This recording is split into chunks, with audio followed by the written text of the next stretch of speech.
Trendga chiqqan Julyettani qanaqa yasalishi ikkinchi qismi. Endi qizlar Julyettamizni qolipini yasab olamiz. Bizga 4 razmerli sim kerak bo'ladi, metr kerak bo'ladi. Xurem simimizni shunaqa 50 sm qilib kesib olamiz. Xurem simimizni shunaqa dumaloq shakl qilib olamiz.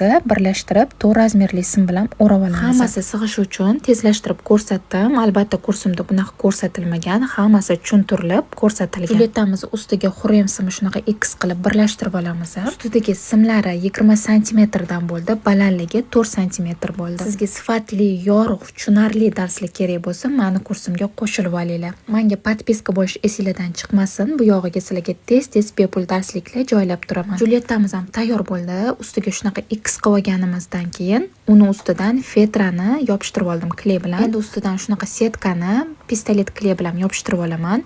Buni ham xuddi shunaqa X qilib u tomonga bu tomonga o'tkazib, shunaqa qayiltirib, tortib yopishtirib olasizlar.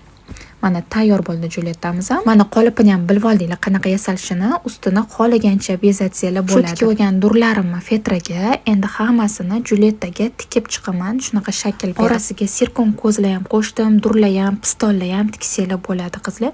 Juda ham chiroyli chiqadi. Temir kley quyib, sirkon ko'zlarni yopishtirib chiqdim. Yoqqan bo'lsa like bosib qo'yinglar. Mana yo'qotib qo'ymaslik uchun podpiska bo'lib olinglar. Sizlarga shunaqa tez-tez darsliklar joylab turaman.